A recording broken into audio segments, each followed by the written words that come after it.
Waalaikumsalam warahmatullahi wabarakatuh. Iya, nih mumpung ini itu apa namanya masih sedikit ya pesertanya, masih 8 orang. Ini kita mungkin bisa lebih close gitu ya, bisa lebih dekat. Nah, jadi nanti mungkin di dalam perjalanan kita lebih banyak sharing. Nanti aku bisa lempar pertanyaan ke teman-teman, teman-teman bisa merespon supaya nanti lebih banyak ya yang kita serap karena biasanya kalau penyampaian satu arah itu lebih apa namanya monoton gitu. Tapi kalau misalnya kita beberapa arah, nah itu mungkin bisa lebih meresap. Ya, baiklah. Yang belum meng-on-kan audio dari tadi, cek sound dulu ya, dengan menjawab salam lagi. Assalamualaikum warahmatullahi wabarakatuh. Waalaikumsalam warahmatullahi wabarakatuh. Iya, Masya Allah. Kak Mei ini bagus banget backgroundnya. Luar biasa loh, ini ada yang di mana ini ya? Kayaknya lagi jualan nih Kak Mei. Ada yang backgroundnya itu Kak Nidaul ini di mana ya? Kayaknya itu dinding rumah ya kayak. Boleh juga ya teman-teman yang lain yang pengen diketahui backgroundnya apa di belakang itu boleh banget untuk on kamera.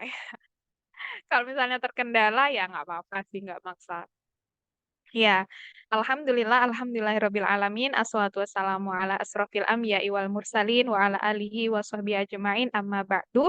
Alhamdulillah sore hari ini senang sekali saya bisa bertemu dengan saudara-saudara saya yang luar biasa yang sore hari ini mungkin kayak Sabtu sore-sore bisa aja ada yang pengen jalan-jalan, ada yang pengen rebahan, ada yang pengen main HP doang, tapi luar biasa, Masya Allah sobat semua di sini menyempatkan hadir untuk kemudian meningkatkan kualitas dirinya. Dengan apa? Dengan menambah, memperkaya hasanah keilmuannya, bahkan untuk dirinya sendiri. Kalaupun di sini tidak sedang bermasalah mental, harapannya memang nanti bisa juga di-share ke teman-temannya yang lain, sehingga kemudian semakin banyak orang yang terselamatkan dari problem mental hari ini ya. Amin amin ya rabbal alamin. Dan saya termasuk yang yakin gitu ya bahwasanya 10 orang yang dipertemukan oleh Allah pada sore hari ini itu adalah orang-orang yang memang dijodohkan oleh Allah dari berbagai wilayah, dari berbagai aktivitas, dari berbagai background gitu ya, yang kita itu nggak tahu gitu gimana luar biasa skenario Allah, kita itu bisa jadi tidak pernah bertemu di dunia nyata tapi bisa apa ya istilahnya nyangkut gitu ya ke Zoom kegiatan pada sore hari ini, dan semoga Allah menjodohkan kita karena ada kebaikan yang Allah ingin berikan kepada pertemuan kita ini. Amin amin ya rabbal alamin. Oke. Langsung saja, ini saya akan berdiskusi dengan teman-teman, sharing dengan teman-teman menggunakan PPT ya. Nah, jadi judul kita pada sore hari ini adalah kurikulum sederhana sehat mental ala muslimah. Awalnya karena yang daftar itu muslimah aja, jadi saya ganti judul. Ternyata di sini ada Mas Alvan ya. Maaf ya Mas, ini insya Allah general ya, intinya bukan untuk muslimah aja gitu. Nah, dan teman di sini saya kasih judul kurikulum sederhana karena membuat orang itu sehat mental itu tidak sesederhana itu gitu ya. Sehingga ya udah sore hari ini kita hanya membahas hal yang bisa kita bahas di durasi yang singkat ini. Nah, tapi insya Allah gitu ya, Vibrasi Kawan akan berusaha untuk menghadirkan konten-konten pada sosmednya ya untuk kemudian ya membantu gitu mindset teman-teman, membantu perilaku teman-teman untuk terus-menerus berprogres menjadi sehat mental, khususnya karena kita sebagai seorang muslim yang diberikan keistimewaan oleh Allah berupa cahaya iman dan Islam. Nah, jadi untuk pengantar obrolan kita sore hari ini, sebuah data ya berita tentang negara paling bahagia di dunia. Nah, jadi menurut survei ya, negara paling bahagia di dunia. Oh iya, teman-teman. Nanti kalau ada suara saya yang hilang atau gimana, silakan di chat atau disampaikan ya. Dan teman-teman yang mau menyampaikan pertanyaan, menyelah, merespon boleh selama materi juga boleh. Jadi tidak harus menunggu sesi materi selesai. Mungkin kalau nunggu materi sesi selesai takut lupa gitu, boleh langsung disampaikan. Oke. Nah, jadi eh, Finlandia itu disebut sebagai negara paling bahagia di dunia ya oleh apa nih? Lembaga World Happiness Report. Dan ini dia mendapatkan label ini itu eh, selama 6 kali berturut-turut. Nah, cuma ketika teman-teman boleh deh teman-teman cek ya di apa berita di media gitu.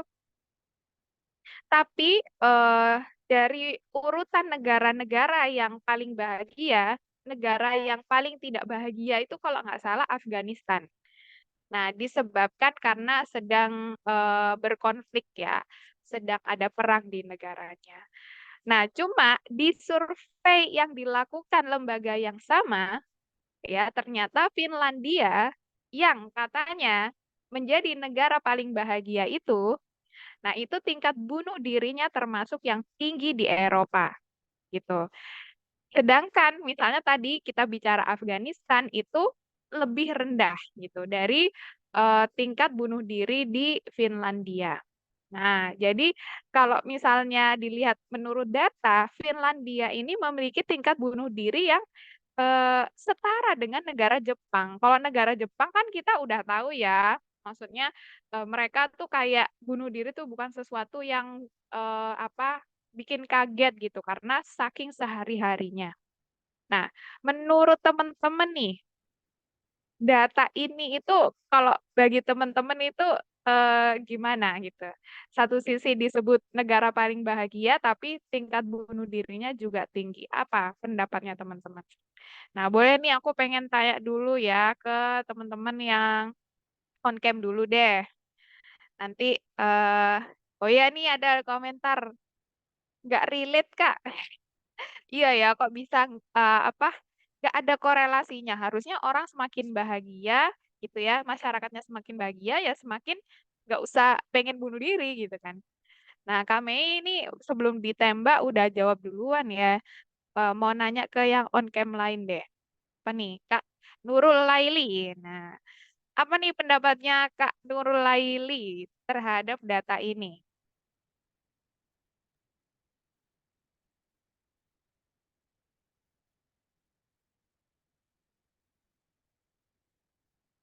Belum masuk suaranya.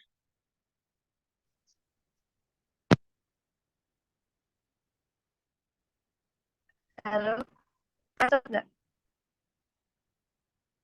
Iya, ya, ini Halo, udah masuk. oke. Ya, Kalau lihat ini sih halo, pendapatku halo. ini Mbak. Mungkin angka atau data yang apa namanya Finlandia masuk negara yang paling bahagia, mungkin ada banyaknya intinya mereka itu ternyata memiliki banyak masalah mental gitu sehingga memang tingkat bunuh dirinya paling banyak. Jadi bahagia sekedar doang. Gitu. Itu.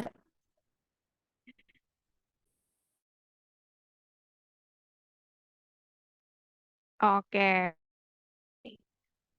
atas responnya Kak Nurul Laili. Itu tadi suaranya Kak Nurul Laili itu putus-putus di saya aja apa di semua juga?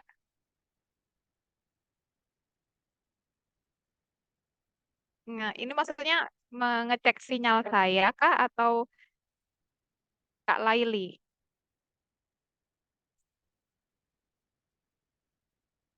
Boleh komentar ya. Suara saya jelas ya tapi. Jelas, Oh Kak. iya, oke. Berarti di tempatnya Kak. Oke, di tempatnya Kak Laili. Baiklah, anggap saja tertangkap ya. Gitu. Anggap saja tertangkap ya poinnya dari Kak. Nurul Laili. Boleh ya kalau yang lain mau merespon juga. Gimana menurut teman-teman terkait dengan data ini? Nah, tapi sebenarnya di sini saya menjadikan ini pengantar ya karena mau bicara tentang filosofi bahagia. Nah, kayaknya sih Kak Laili tadi itu membahas tentang ya standar bahagianya itu apa dulu gitu. Kayaknya ya, nebak sih. Nah, maka ketika bahagia itu tidak berkorelasi dengan dia ingin apa bunuh diri atau tidak, ya sebenarnya bahagia itu tergantung apa makna hidup ya bagi kita. Jadi kehidupan dan apa makna kematian bagi kita. Nah, makanya trennya di dunia-dunia di belahan barat gitu ya, di negara-negara barat itu semakin banyak gitu ya tren peningkatan bunuh diri dan sebaliknya kalau tadi menurut survei di negara-negara yang notabene katanya adalah negeri-negeri kaum muslimin yang mungkin lebih miskin ya secara ekonomi dari wilayah-wilayah yang ada di barat yang mungkin secara teknologi tidak lebih maju gitu ya dari negara-negara yang ada di misalnya Jepang, Korea dan seterusnya gitu. Tapi kenapa kok kemudian mereka seolah-olah lebih struggle gitu, lebih kuat ya dibandingkan dengan negara-negara yang pendapatan ekonominya lebih tinggi, teknologinya lebih maju, dan seterusnya. Ya, tadi berkaitan dengan makna hidup dan makna kematian itu sendiri. Karena jika hidup itu bagi manusia itu adalah mencari apa yang ada di dunia ini, dan kalau sudah tidak mencapai gitu ya, atau bahkan sudah selesai mencapainya, sudah merasa, oh ya aku sudah dapat semua yang ada di dunia ini, mau apa lagi? Ya ngapain lagi gitu kan? Ya ya ini udah boring gitu ya, udah kayak males banget gitu hidup. Nah, ngapain lagi? Nah, akhirnya bisa jadi kemudian pilihannya adalah ya udah kita meninggalkan saja dunia ini. Dengan apa? Dengan cara bunuh diri misal. Nah, tapi beda lagi ketika kemudian orang itu punya filosofi hidup itu bukan hanya di dunia saja. Nah, sehingga apa? Ya udah sulit-sulitnya, susah-susahnya di dunia ini ya udah kita nikmati aja sambil berharap bahagia yang abadi di sana. Ya, di sana itu berarti bukan di dunia, bukan di sini. Nah, gitu ya. Sehingga inilah yang nanti ingin kita bahas di dalam pertemuan kita ya, sesi pertemuan kita sore hari ini. Nah, ini sebagai pengantar aja. Nah, apa yang akan kita bahas? Semoga waktunya nutut ya, kita maksimalkan kalau bisa sebelum maghrib, kalau nggak bisa ya sebelum adzan maghrib ya. Nah, ada 4 hal ini yang ingin saya bahas. Yang pertama, kurikulum sederhananya adalah kita akan membahas goal setting dulu. Kemudian bicara tentang ranah manusia, yesterday, today, tomorrow, ya. Dunia nyata versus halu. Ini bisa sih halu, dunia maya, dunia tidak nyata, boleh. Nah, ini ya yang akan kita bahas. Tapi saya pengen gitu ya, menunjukkan berita yang cukup apa ya, cukup bikin ketawa, tapi ini nyata gitu. Kayak, ya Allah, pengen deh wawancara sama Mbak ini. Kenapa? Ya, kalau anak psikologi kan untuk mengetahui ini kenapa orang itu berperilaku seperti ini ya, kita perlu tanya ya, pikirannya tuh apa sih gitu. Nah, di sini ini kisah nyata ya, ini bukan apa foto yang direkayasa atau diedit. Teman-teman juga bisa cari beritanya. Gadis hidup di tumpukan sampah dan hanya melihat HP saja. Nah, ini dilaporkan oleh media lokal yang berada di Cina, ya, di Provinsi Shandong. Baru aja Agustus 2023 ini. Nanti kalau teman-teman cari beritanya dia, jadi orang yang punya kos-kosan ini nggak tahu kayak ini kok bau apa gitu loh. Bau banget ini kan. Akhirnya didobrak ya, masuklah ke kos-kosan ini dan dia itu anteng lagi santai-santai. Jadi santai aja orang orang itu masuk untuk mengetahui ada apa di kamar itu dia santai tetap sambil melihat HP-nya. Jadi bukan kayak orang panik, sembunyi atau apa gitu ya. Enggak, nyantai aja gitu. Nah, apa yang terjadi di sini ya berarti orang ini sangat apa sangat berkompromi ya dengan lingkungan yang dia tempati itu nih. Jadi menurut berita dia itu tidur, beraktivitas, ya pokoknya di tempat ini singgasananya ini. Ya, jadi kehidupannya cuma makan dan main HP. Nah, sehingga yang ingin saya bahas dengan gambar ini adalah kenapa sih pentingnya kita itu punya goal setting ya di dalam kehidupan. Ngeri Kak, bisa jadi itu karena ketergantungan HP. Iya. Selain ketergantungan HP, tapi ya bisa jadi tujuan hidupnya ini udah tercapai. Tujuan hidupnya apa ya? Tujuan hidupnya bisa makan, bisa main HP, selesai. Terus mau ngapain lagi gitu loh. Bisa aja dia main HP itu juga kerja, lewat game misalnya ya. Atau lewat apa gitu. Soalnya dia masih bisa makan, beli makanan segitu banyak gitu. Berarti mungkin aja dia bekerja tuh lewat HP juga di situ ya. Nah, sehingga apa ya di sini gitu teman-teman. Hari ini itu banyak sekali pilihan aktivitas yang membuat kita itu seolah-olah gitu sudah mencapai kehidupan kita gitu. Misalnya, ya udah aku katanya pokoknya orang punya uang ya buat makan, ya udah aku main game aja, orang aku dapat uang gitu kan. Ya udah selesai gitu. Nah, apakah benar gitu ya, hidup itu memang hanya sekedar seperti itu saja? Nah, inilah pentingnya kita punya kesepakatan ya, sebenarnya tujuan hidup kita itu apa. Nah, ini sebenarnya berdasarkan pengalaman di lapang ya. Banyak itu sambil kemudian menanyakan hal-hal seperti ini. Kayak Mbak, kenapa sih kita tuh diciptakan sama Allah gitu ya? Nah, di sini Muslim semua. Kenapa sih kita diciptakan sama Allah? Orang kan kita nggak minta diciptakan. Terus habis itu kita habis diciptakan disuruh-suruh lagi menjalankan ketaatan kepada Allah gitu. Kalau kita nggak jalanin, kita dihukum lagi, dimasukin ke neraka gitu kan.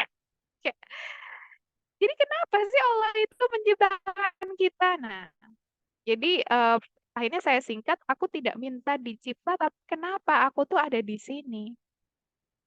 Nah, sebenarnya pertanyaan yang seperti ini itu adalah pertanyaan yang salah, sehingga ketika pertanyaan itu salah, tidak akan pernah bisa dijawab. Dan sebenarnya ini hanya contoh satu pertanyaan yang serupa dengan pertanyaan-pertanyaan orang yang juga sedang terganggu mentalnya. Kenapa sih aku begini? Kenapa sih aku begitu? Kenapa sih aku nggak bisa begini? Kenapa sih bla bla bla gitu ya? Baik sekali pertanyaannya. Nah, eh, pertanyaan di atas itu adalah pertanyaan yang serupa terkait dengan apapun yang sebenarnya sudah eksis di dunia ini. Ya, pertanyaan, kenapa langit itu warnanya biru sih?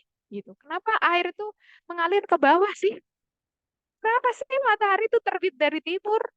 Ya, kenapa sih jenis kelamin itu hanya pria dan wanita?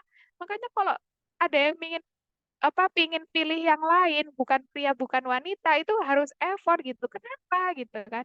Kenapa cuma dilahirkan tuh cuma dua jenis kelamin itu aja gitu? Kenapa enggak dengan jenis kelamin yang lain lagi, misalnya gitu ya? Nah, atau boleh ya teman-teman chat atau menyampaikan gitu pertanyaan-pertanyaan yang sering gitu teman-teman lontarkan tentang keadaan teman-teman. Kenapa, kenapa, kenapa? Kok bisa, Mbak? Itu tuh adalah pertanyaan yang salah kalau kita mempertanyakan hal-hal itu. Ya, karena begini konsepnya. Ketika kita bertanya begitu pun ya, misalnya bertanya kenapa sih aku tuh ada di dunia ini gitu. Realitas keberadaan kita di dunia itu nggak berubah meskipun kita nanya kayak gitu. ya kan? Meski kita bertanya kayak gitu, nggak ada sesuatu yang berubah gitu.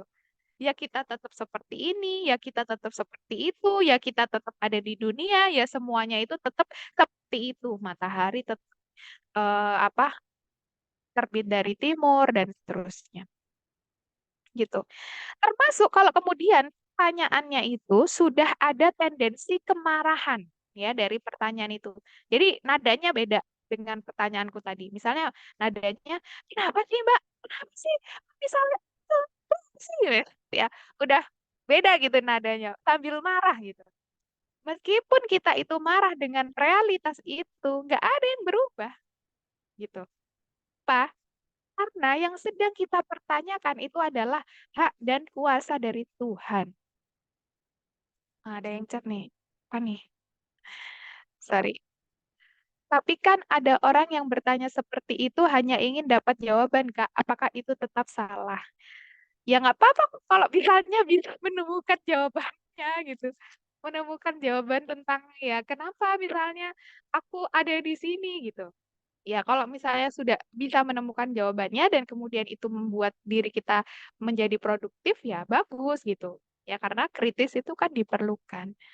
Nah, tapi kalau kemudian kita mempertanyakan itu hanya karena kesel aja gitu, itu kan kita sedang mempertanyakan hak dan kuasa Tuhan. Jadi kalau sudah hak dan kuasa Tuhan, kita nggak bisa tanya apa-apa. Misalnya apa? Ada ya di antara manusia yang diciptakan oleh Allah itu berkebutuhan khusus. Ada yang autis, ada yang tunanetra, ada yang tuli misal. Yang nggak apa-apa kalau misalnya orang tuanya marah. Kenapa sih aku itu autis? Kenapa sih apa namanya aku tuh tunanetra? Kenapa sih gitu? Ya kalau misalnya udah tanya kayak gitu, habis itu apa? Anaknya bisa berubah nggak?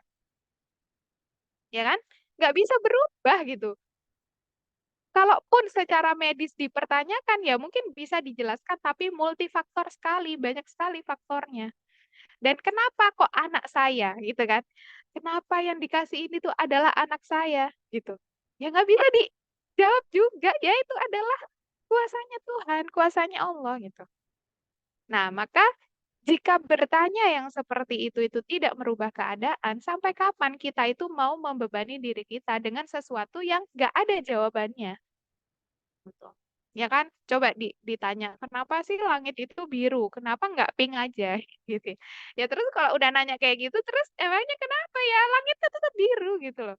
Sehingga ya nggak usah gitu. Terus menerus membuang waktu kita untuk marah ya, untuk bertanya, untuk kemudian memperdebatkan realitas yang tidak bisa kita rubah. Nah gitu. Tapi ini ya ingat gitu. Ketika kemudian kita pun pernah marah atau sekarang sudah nggak marah atau sekarang masih marah gitu ya, dan nggak pernah bisa ada jawabannya. Dan Allah itu kan nggak secara langsung menjawab gitu ya, bisa aja nanti lewat pemahaman kita yang semakin meningkat, kita cocokologi aja kayak, oh mungkin Allah itu membuat aku begini untuk ini. Nah itu bisa gitu, tapi kita nggak benar-benar tahu jawabannya. Tapi apa? Allah itu tidak menciptakan semuanya itu ya karena Allah pengen main-main aja. Allah itu bukan makhluk ya yang punya nafsu seperti itu. Kayak misalnya, kenapa Allah itu ciptain surga neraka? Ya kenapa nggak diciptain surga aja gitu ya? Gue tuh nggak main-main, nggak pengen kayak ya udah aku pengen nyiptain neraka, aku pengen nyiptain surga, aku pengen enggak. Allah itu tidak zalim, Tuhan itu tidak zalim. Ya, makanya ketika kemudian kita tadabur dengan segala sesuatu yang menjadi realitas di dalam hidup ini, ya kita bercermin di dalam terjemahan Quran Surat Ali Imran ayat 191 ini. Apa tuh? Yaitu orang-orang yang mengingat Allah sambil berdiri, duduk, atau dalam keadaan berbaring, dan mereka memikirkan tentang penciptaan langit dan bumi, seraya berkata, "Ya Tuhan kami, tidaklah Engkau menciptakan semua ini sia-sia. Maha suci Engkau, lindungilah kami dari azab neraka." Jadi Allah itu nggak mungkin ya menciptakan sesuatu itu sia-sia aja. Allah menciptakan nyamuk, nggak sia-sia. Allah menciptakan lumut, nggak sia-sia. Allah menciptakan matahari, nggak sia-sia. Allah menciptakan bakteri, nggak sia-sia. Nggak ada sesuatu yang diciptakan, ya udah, diciptakan aja kemudian sia-sia. Enggak. segala sesuatu itu memang ada tujuannya gitu. Nah, cuma ya kadang kita dikasih tahu, kadang kita nggak dikasih tahu. Nah, sehingga untuk itu ganti pertanyaan kita dengan untuk apa dan bagaimana. Jangan kenapa. Jangan nanya kenapa, tapi untuk apa, gimana gitu. Nah, kalau untuk apa itu ada jawabannya. Ya Allah, untuk apa sih manusia ini diciptakan gitu. Ya, bagaimana kita itu harus hidup gitu kan. Nah, itu ada jawabannya gitu ya.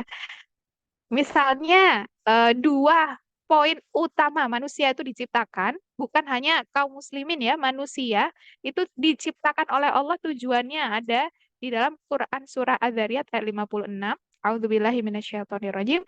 Wa ma khalaqtul jinna wal insa illa liya'budun. Dan aku tidak menciptakan jin dan manusia melainkan agar mereka beribadah kepadaku. Jadi Allah ya dengan ayat yang berbahasa Arab ini meniadakan aktivitas manusia atau tujuan aktivitas manusia selain beribadah. Artinya Laili itu tidak diperintahkan untuk menjadi cantik, Hanifah tidak diperintahkan untuk menjadi kaya, gitu ya. Siapa lagi nih? Nidaul tidak diperintahkan untuk menjadi langsing, gitu ya. Dan seterusnya, kecuali Allah cuma minta kita beribadah. Yang ibadah itu bukan sekedar sholat, puasa, zakat ya, tapi ibadah itu menjalankan perintah Allah, menjauhi larangannya Allah. Kita menjadi hamba, kita menjadi budaknya Allah. Nah, kemudian perintah Allah berikutnya, kenapa kita itu diciptakan di muka bumi, di dunia ini adalah Allah itu memerintahkan kita menjadi seorang khalifah fil ardh, ya, menjadi pemimpin di muka bumi. Tidak harus semuanya itu menjadi presiden, tidak harus semuanya itu menjadi khalifah, yaitu adalah kepala negara, tapi apa? Punya kontribusi untuk memperbaiki, untuk membaikkan, untuk menjaga bumi.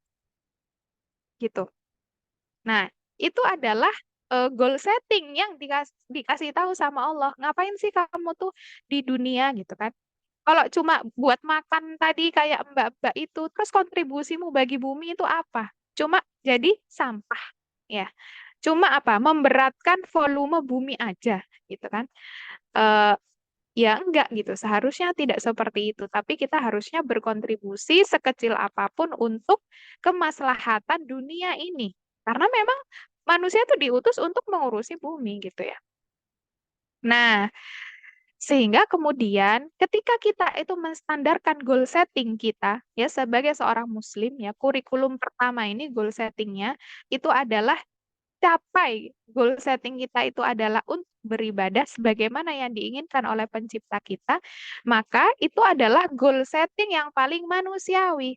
Kok bisa, Mbak? Ya, misal kita pakai standar manusia, itu nggak adil. Apa ya?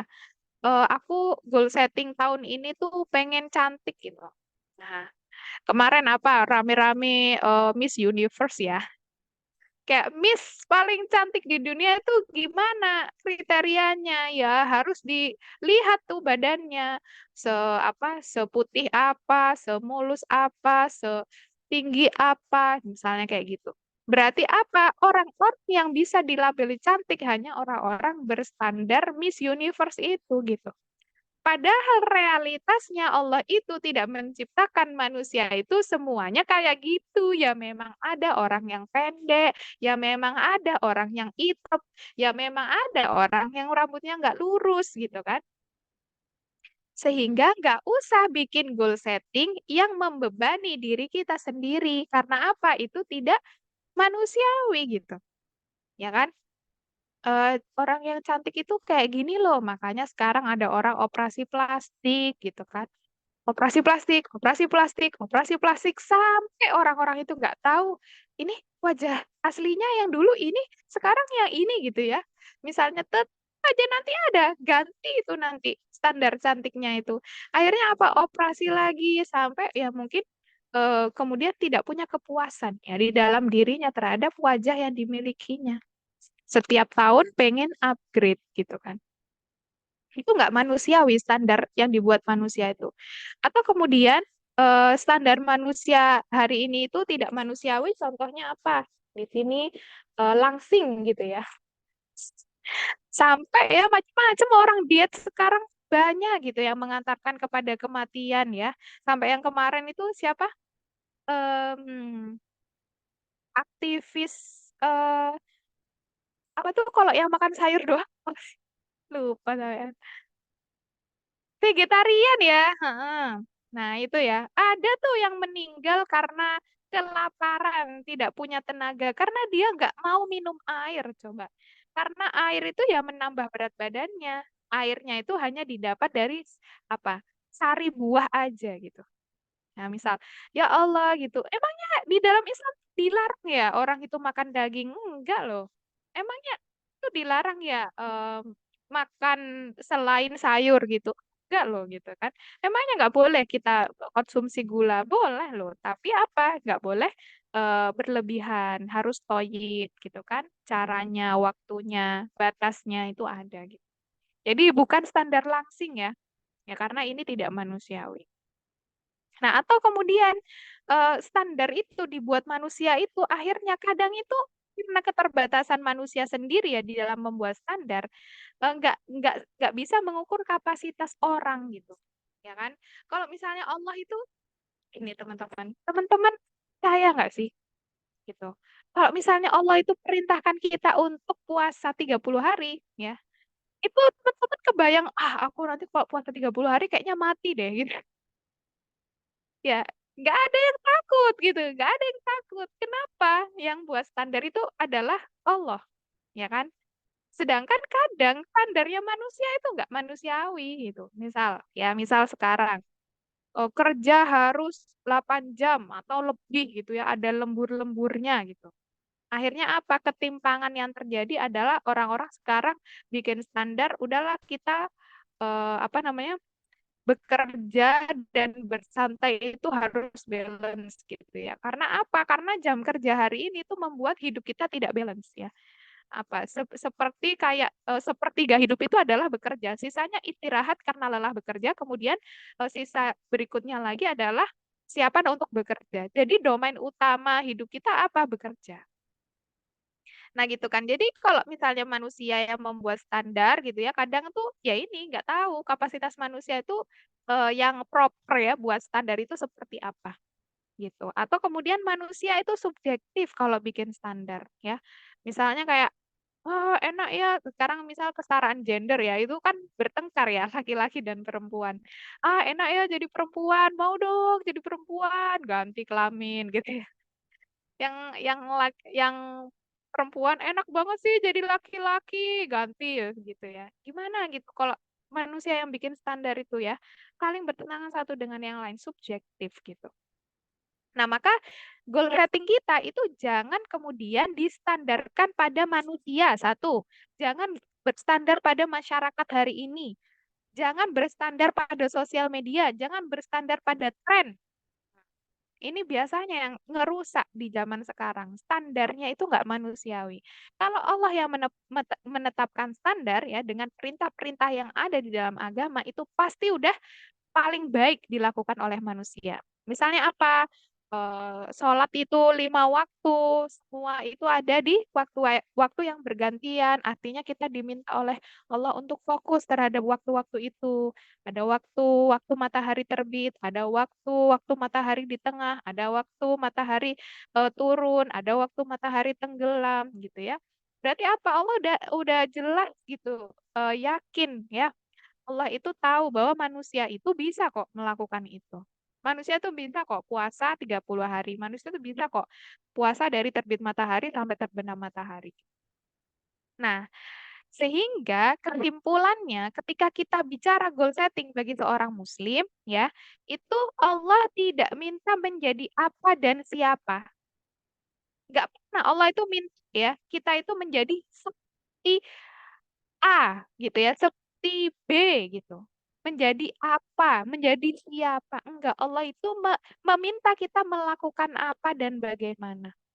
Kalau misalnya menjadi siapa, itu kan kita sulit ya bicara. Ya ini aja deh, kayak orang ini gitu. Misal, ya orang ini tuh dikasih kelebihan oleh Allah. Misal Ya udah Kak, kalian jadi seperti Imam Syafi'i gitu ya. Imam Syafi'i yang hafal Al-Quran di usia dini gitu. Kita nggak disuruh sama Allah untuk menjadi Imam Syafi'i.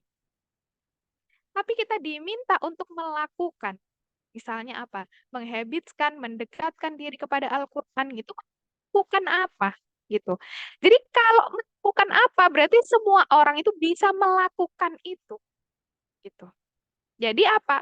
Allah itu sebenarnya ketika menetapkan standar itu proses oriented, bukan outcome, ya, bukan hasil, gitu, ya.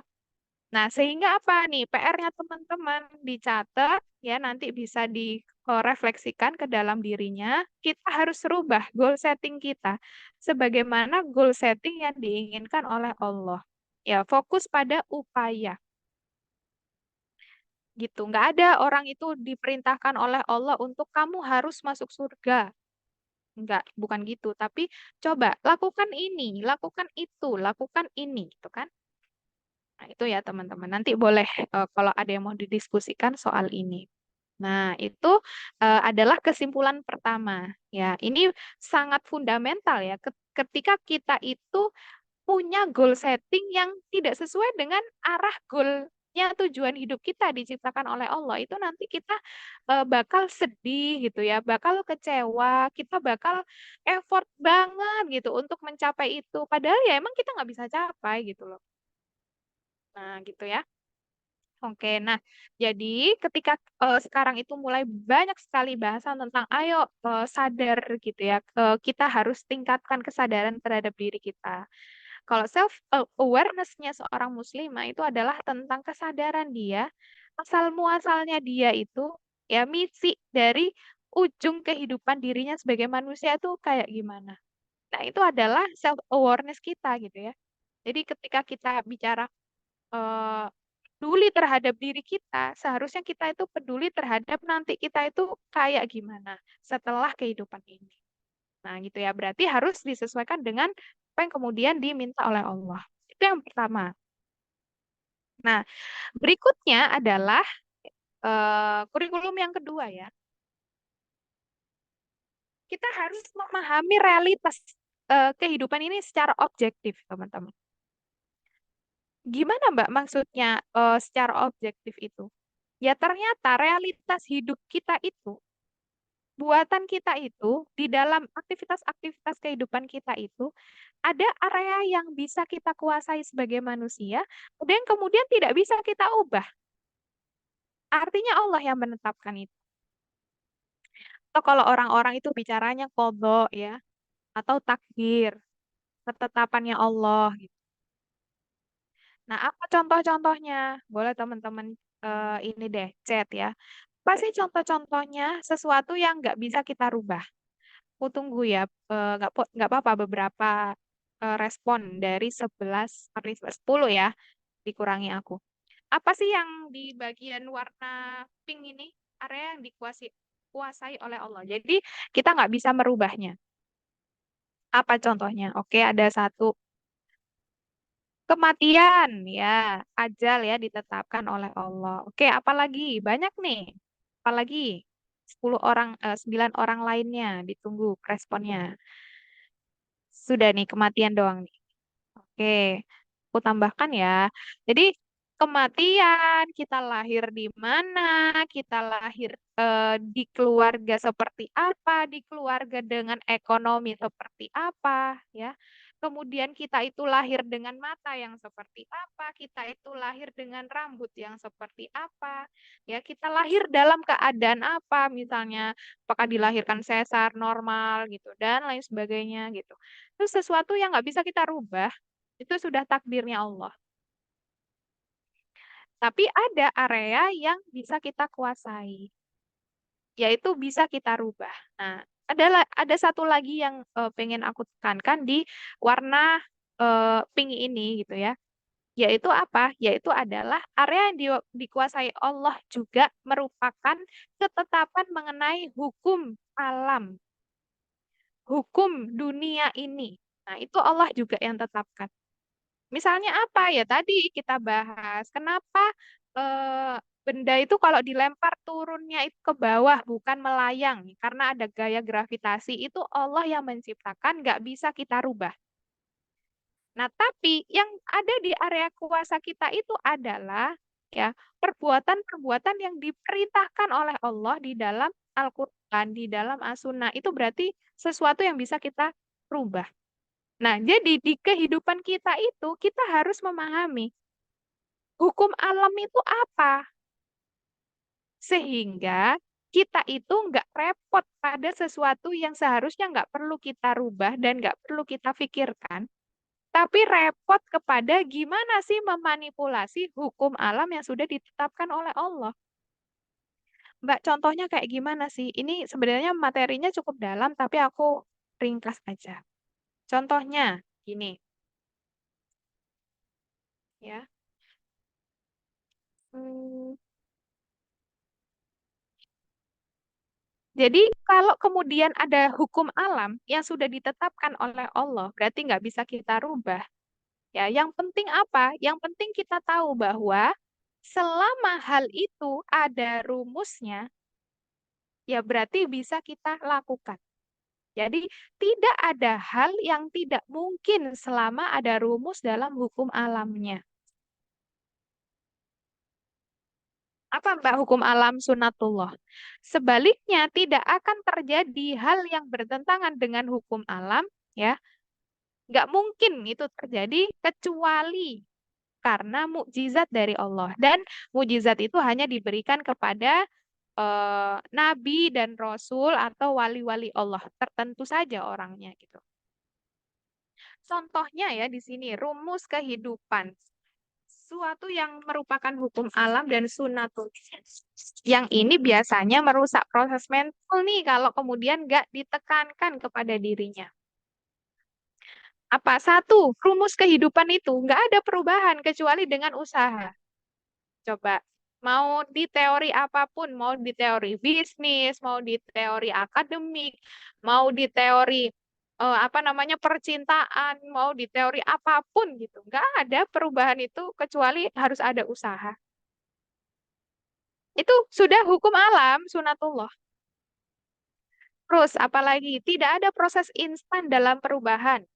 Nah, itu juga hukum alam, itu sunatullah.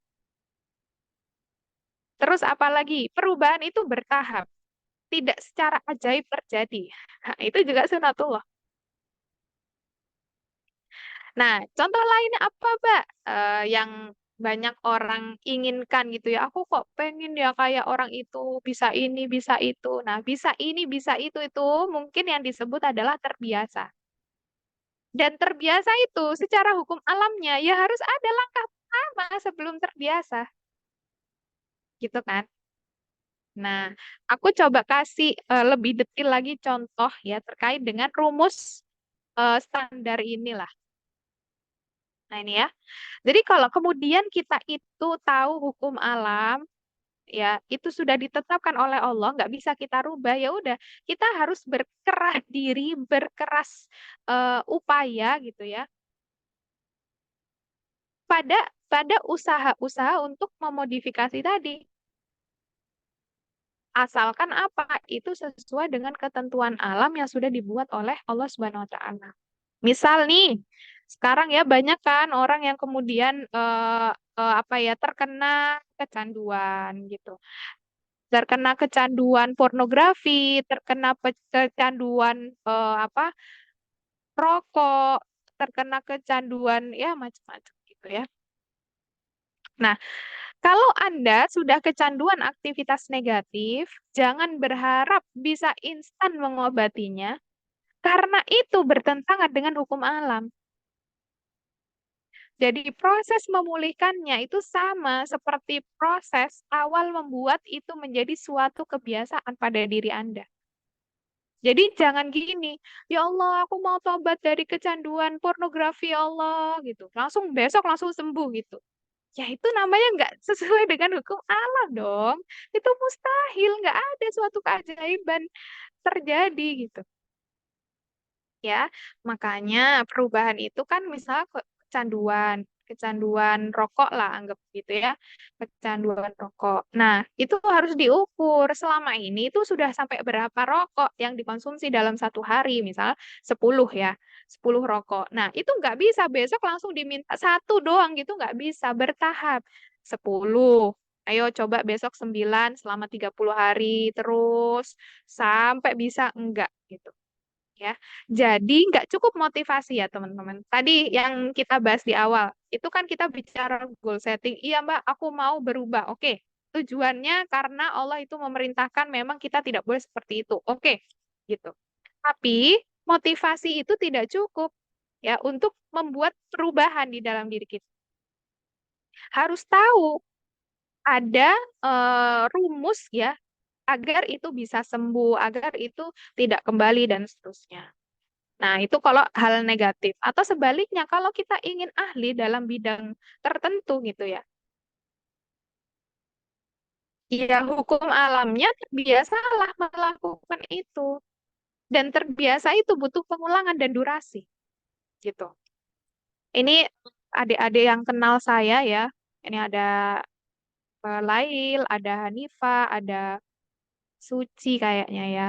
Terus tadi ada Mei, ada Adeka, ada Dinar gitu. Nah, atau ada Lilis. Kayak mungkin sampai bosen ya, kayak Mbak Nats lagi dulu ya waktu di sana. Nah, tapi apa durasi dan pengulangan itu yang membuat akhirnya saya itu kalau bikin materi itu bukan Hamin 1, kayak Hamin 6 jam gitu misalnya ya, Hamin 7 jam gitu. Orang-orang tuh suka ngajak gladi ya, kayak Mbak ikut gladi gitu. Mesti ya aku jawab belum bikin materi. Ya karena saking udah nggak deg-degan lagi bikin materi itu gitu.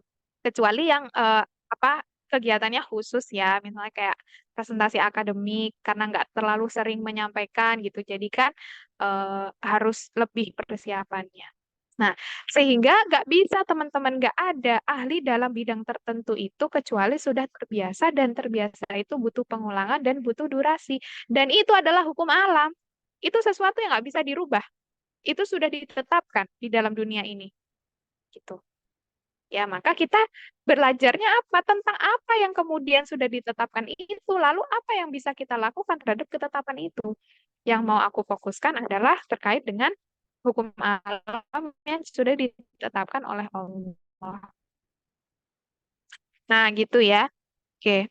Jadi, eh, konsep kedua, kesimpulannya, kalau kita tahu ranah manusia, gitu ya, itu sebenarnya aku kurang setuju dengan kalimat usaha tidak mengkhianati hasil. Usaha itu bisa mengkhianati hasil. Kok bisa, Mbak, gitu? Ya gini deh, misal kita nih lagi mau ujian masuk kampus ya, ujian masuk kampus, UTBK kalau sekarang. Udah belajar mati-matian, udah bimbel, les, dan lain sebagainya, gitu.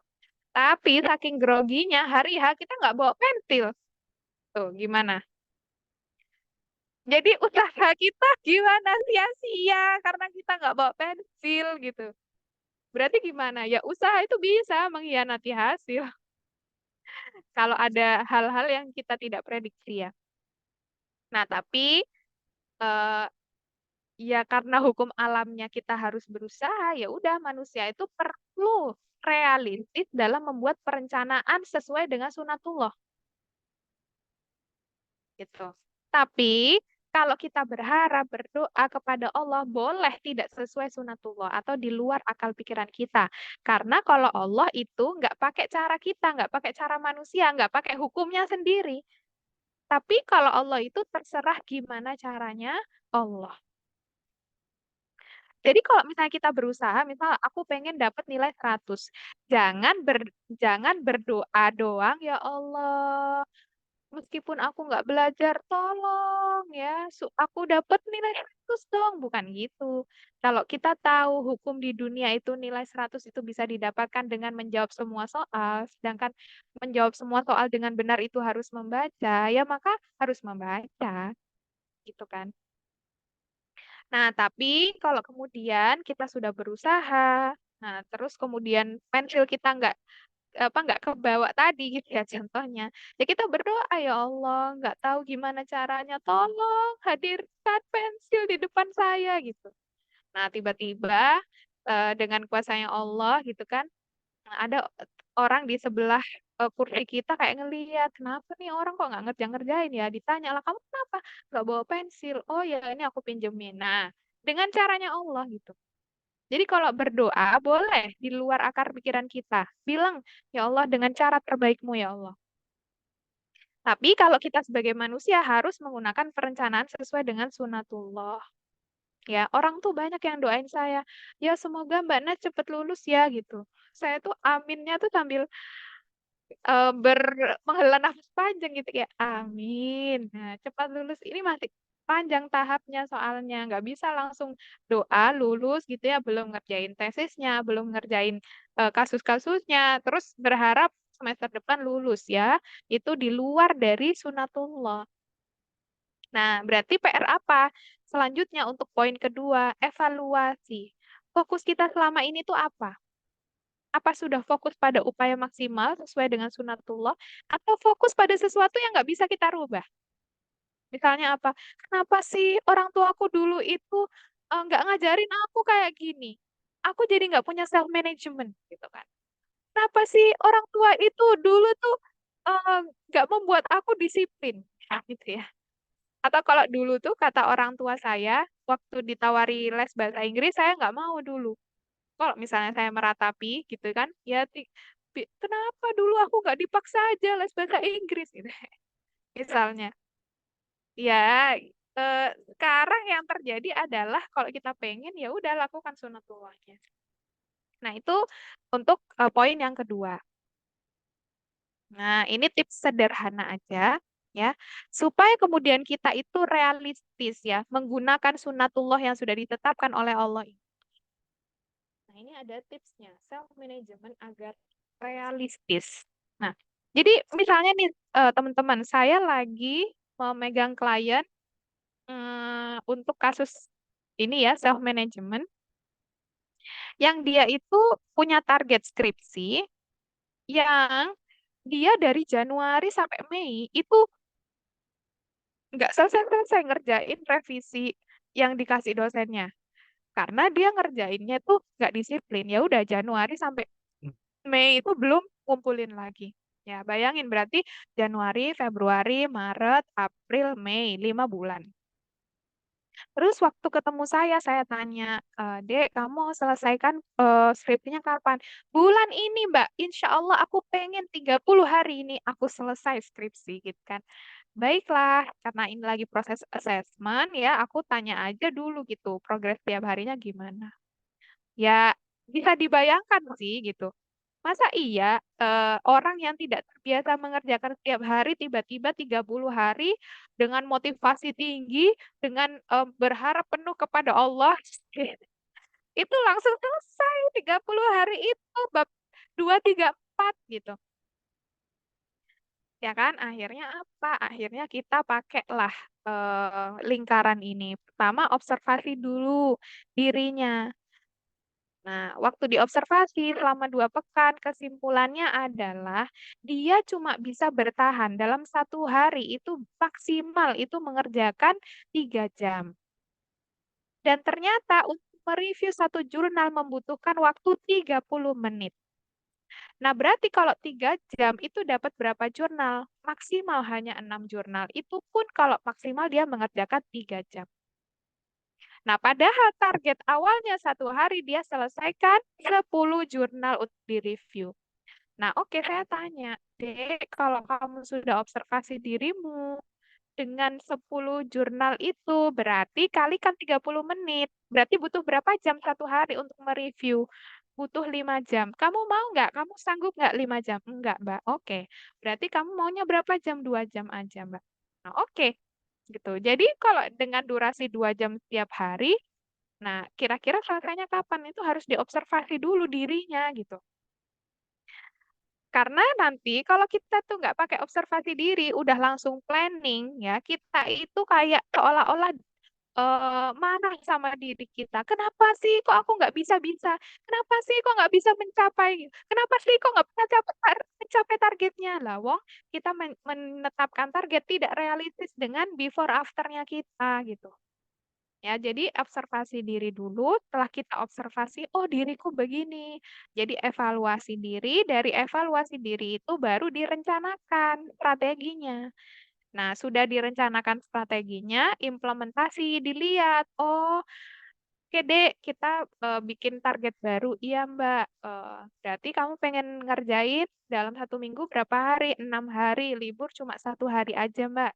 Oke, 2 jam ya minimal. Iya 2 jam 1 hari. Minimal 3 jurnal ya. Iya. Ternyata pekan depannya implementasinya adalah dia cuma mengerjakan dalam 7 hari itu 3 hari. Nah, meskipun bisa 2 jam dan bisa 3 jurnal.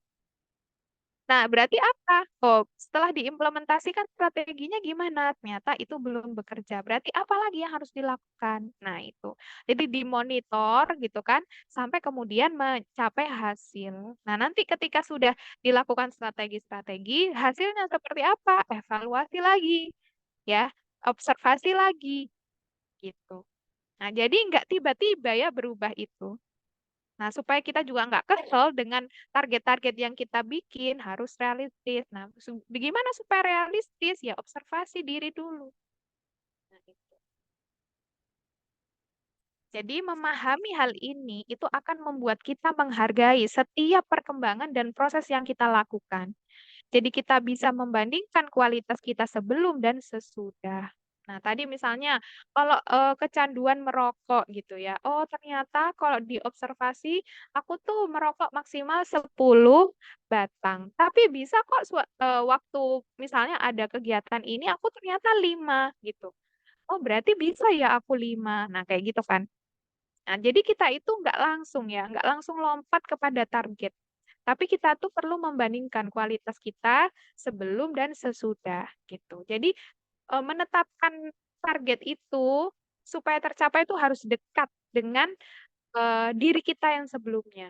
Ya, supaya itu tidak terlampau jauh gitu. Nah, itu. Nah, itu adalah konsep yang kedua ya. Jadi tadi kita udah belajar tentang goal setting ya. Yang kedua adalah terkait dengan ranah manusia, bagaimana kemudian kita berupaya untuk bisa menaklukkan berbagai tantangan yang ada di dalam hidup kita. Nah, berikutnya adalah filosofi 3 waktu ini, yesterday, today, dan tomorrow. Nah, jadi teman-teman udah diketahui ya. Kalau dari segi nama harinya ya udah diketahui gitu. Kemarin itu sudah berlalu, hari ini sedang kita jalankan sekarang ini, dan besok itu misteri. Misteri tergantung kita dan tergantung dia. Maksudnya dia itu adalah ada ranahnya Allah tadi. Maksudnya apa, Mbak? Meskipun kita udah berolahraga, makan sehat, tidur cukup, ternyata ajal kita besok ya tergantung Allah gitu, ya kan? Tapi juga tergantung kita, besok itu kita diabetes, asam urat, dan lain sebagainya, itu makan kita gimana, itu tergantung kita juga, gitu kan. Nah, apa Mbak filosofi yang perlu ditanamkan ini ya? Nah, ini aku mengambil dulu terkait dengan istilah yang ada di masyarakat Jepang, ya, terkait dengan apa nih? Jouhatsu. Jadi Jouhatsu itu teman-teman, ini apa ya istilahnya? Kalau orang-orang Jepang itu mulai sadar kayaknya bunuh diri itu nggak bagus deh. Ini aja deh menghilang. Akhirnya orang Jepang itu punya cara untuk menghindari kenyataan itu dengan menghilangkan identitas dia.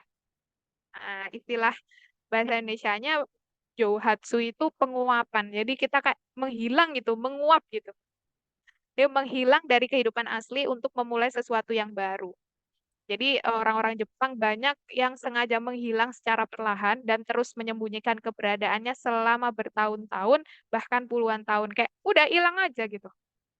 Dan ini ada perusahaan yang mewadahi orang untuk membuat identitas baru atau menghilangkan identitas yang dulu. Jadi dicarikan rumah, tempat tinggal yang baru, identitas yang baru, dan lain sebagainya. Gitu. Nah, salah satu yang aku kutip di beritanya, nah ini ada yang bilang kalau kenapa dia pengen Jouhatsu ini tadi, karena dia muak terhadap hubungan dengan manusia. Katanya kampung halamannya itu kecil, semua orang itu kenal, jadi orang-orang itu tahu bisnis keluarga yang diharapkan itu dia yang harus meneruskan kayak gitu. Daripada aku harus kepaksa menjalankan ekspektasi orang, aku menghilang aja. Gitu. Jouhatsu aja. Oke, ada reminder. Ya, bisa insya Allah. Nah, tapi ini kan bagian dari bagaimana orang itu akhirnya lari dari kenyataan, lari dari dirinya sendiri. Nah, padahal ketika kita bicara masa lalu, hal-hal yang tidak bisa kemudian kita kontrol atau di luar kuasa kita ya, masa lalu kita itu, maka gimana ya kita harus menyadari kalau masa lalu itu ya udah bagian dari hidup kita gitu. Siapa yang udah pernah aku ceritain di sini? Kalau yang sering dengar ceritaku ya mungkin pernah dengar gitu. Teman-teman itu insya Allah lebih mulia dari saya masa lalunya. Saya itu pernah juga melakukan percobaan bunuh diri ya. Tapi nggak ekstrim. Ya minum cairan obat nyamuk yang dicolokin itu loh ya, bukan yang Baygon loh ya, yang bukan disemprot gitu, bukan. Nah, pernah tuh waktu SMP kelas 3. Nah, tapi apa? Tapi itu sudah merupakan cerita yang tidak lagi menyakiti diri saya. Karena apa? Allah itu bilang loh, dalam terjemahan Quran surah Az-Zumar ayat 53 sampai 54. Sesungguhnya Allah mengampuni dosa-dosa semuanya. Gitu. Kamu tuh sejelek apa, sebanyak apa, seberapa buruk, seberapa hina, seberapa keji gitu. Kalau Allah itu mengampuni dosa-dosa semuanya. Sesungguhnya dialah yang maha pengampun lagi maha penyayang. Dan kembalilah kamu kepada Tuhanmu dan berserah dirilah kepadanya sebelum datang azab kepadamu. Kemudian kamu tidak dapat ditolong lagi. Jadi, teman-teman, sekarang kan banyak konsep ya tentang maafkan dirimu gitu. Nah, kadang soalnya diri kita sendiri yang nggak bisa memaafkan diri kita gitu. Nggak bisa memaafkan masa lalu yang terjadi di dalam hidup kita. Padahal Allah mengampuni semuanya kalau kita sungguh-sungguh di dalam bertobat. Semuanya, semuanya, semuanya. Segimanapun dosa kita. Ya, itu kan ditunjukkan oleh bagaimana kemudian kelegowoan Rasulullah menerima orang-orang kafir yang dulu membunuh pamannya, memakan hati pamannya gitu kan. Sekeji itu, tapi ya karena Allah itu Maha Pengampun dan mengampuni seluruh dosa, ya sebagai manusia Rasulullah juga membuka hati untuk memaafkan gitu orang-orang yang sangat jahat itu. Emangnya diri kita sejahat apa sih? Kok sampai diri kita tuh nggak mau memaafkan diri kita sendiri? Padahal Allah saja itu maha mengampuni bahkan semuanya. Allah itu maha pengampun, Allah itu maha penyayang. Nah itu. Jadi sadarilah ya terhadap masa lalu, terhadap yesterday, terhadap yang kemarin yang sudah terjadi. Bahwa peristiwa baik, buruk, atau kelewatan jeleknya itu adalah bagian dari diri kita yang sekarang. Nggak ada orang itu benar-benar lahir kembali itu nggak ada gitu. Kalaupun kita sudah taubat ya, kalaupun saya seperti ini di 27 tahun, saya masih ingat waktu SMP itu gimana peristiwanya. Dan itu menjadi bagian dari masa lalu saya. Gitu. Saya ingat kok situasinya, tempatnya gitu. Kronologinya itu ingat banget. Masih ingat gitu. Ya apa ya sudah itu adalah bagian dari hidup kita. Nah, tapi meskipun sebagian di antara masa lalu kita itu mungkin terasa menyakitkan, semua itu berkah. Kok bisa Mbak dibilang berkah? Karena peristiwa-peristiwa tersebut mengajari kita itu banyak hal. Bisa jadi pengalaman-pengalaman kita yang pahit itu pengalaman kita meninggalkan dorongan gitu ya, untuk menemukan jalan keluar dari kesengsaraan dan jalan menuju kehidupan yang lebih baik. Gitu. Saya pernah saat kecil, Kak, sekitar satu SMP nahan nafas untuk berencana mati saking keselnya. Padahal masalah yang dihadapi dulu, dihadapi ujung-ujungnya nggak kuat. Kak, gimana cara mengobservasi diri? Misalnya, kayak tadi bisa mengetahui sebatas mana kemampuan kita. Karena saya sendiri kemarin kuliah sambil kerja. Di pengerjaan tugas akhir ini, aku menyadari emang nggak bisa nyambi kerja lagi, tapi sadarnya nggak bisa nyambi itu udah telat. Ketika kondisi tubuh udah benar-benar nggak ada di sisi mindfulness-nya. Jadi PR beberapa bulan buat mengembalikan kondisi tubuh dulu, baru pelan-pelan fokus tugas akhir. Nah, tentang observasi diri tadi, gimana biar kita bisa tahu batasnya? Oke. Nah, ditampung ya komentarnya, pertanyaannya. Nih, biar diselesaikan dulu konsepnya. Gitu. Jadi saya pun akhirnya menjadi mensyukuri, oh saya itu kalau nggak bermasalah di SMP kayak gitu, saya nggak sekolah di SMA yang itu membuat saya bersyukur sampai sekarang Allah itu memberi jalan saya untuk sekolah di SMA yang saya akhirnya tumbuh di sana. Nah, kalau saya mungkin versi Johatsu-nya itu di SMA gitu ya. Kok bisa ya? SMA itu teman-teman yang sama sekali baru dan nggak tahu saya sama sekali.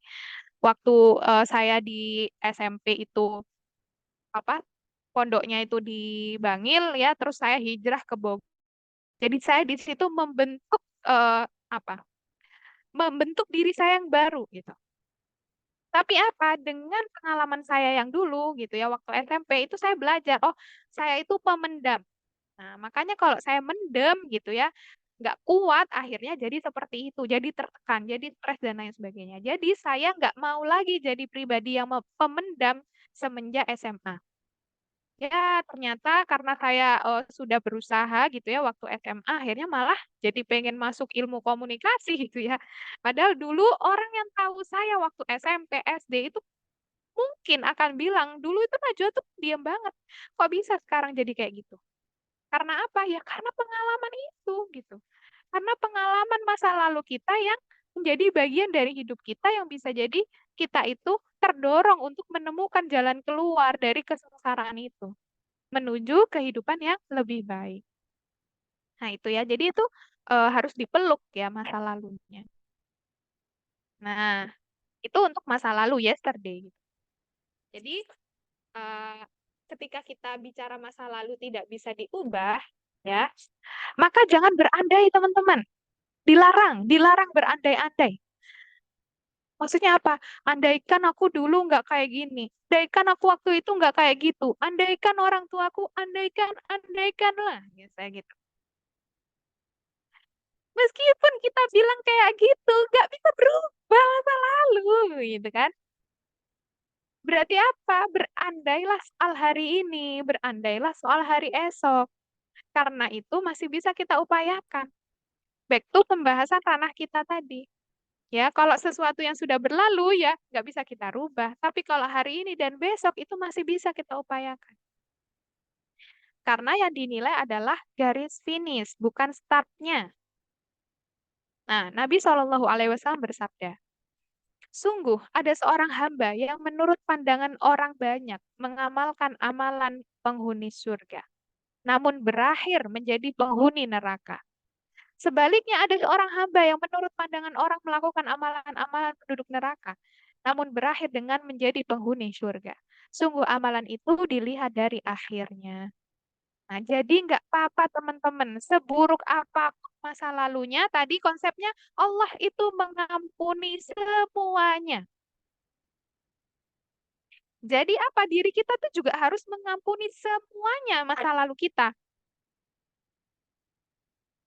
Kemudian apa? Berharap akhirnya itu baik, meskipun awalnya tidak sebaik yang kita inginkan.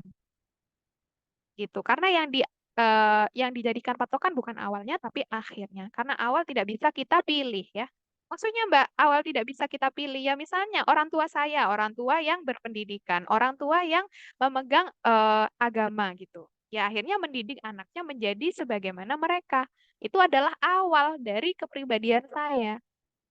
Nah, tapi apakah teman-teman yang tidak punya orang tua berpendidikan, tidak punya orang tua memahami agama gitu ya, apakah nggak bisa berakhir dengan orang yang paham agama dan berpendidikan? Ya bisa gitu.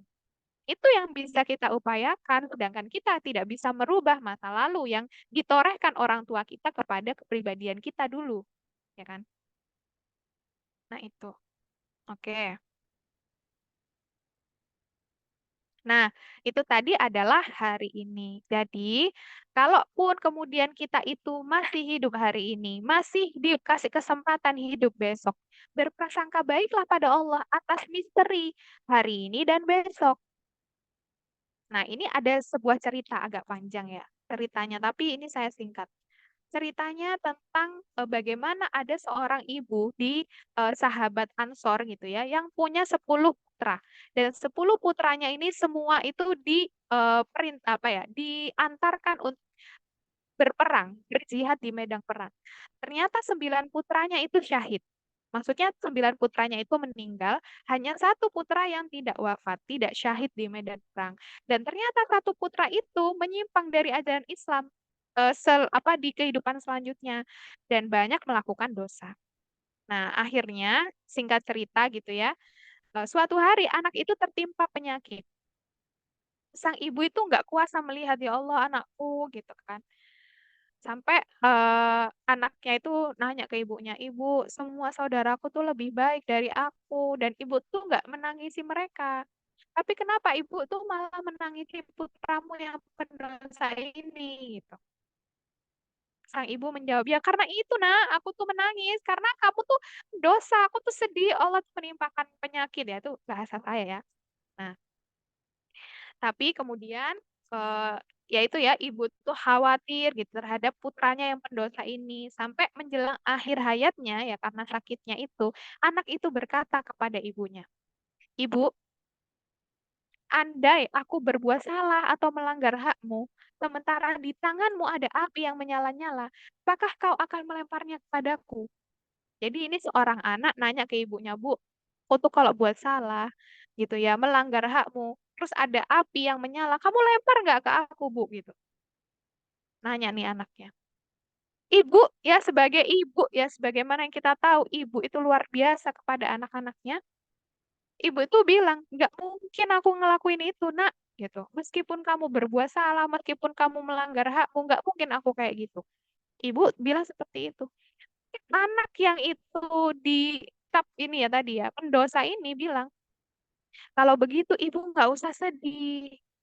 Sebab bukankah ibu tahu bahwa yang menciptakanku lebih penyayang daripada yang melahirkanku? Lalu ia pun menghembuskan nafas terakhir. Jadi apa? Jadi ibunya tuh takut, sedih, anaknya ini pendosa, mau mati. Tapi anaknya tuh bilang, Bu, ibu aja, cuma ibu yang melahirkan aku aja, gitu.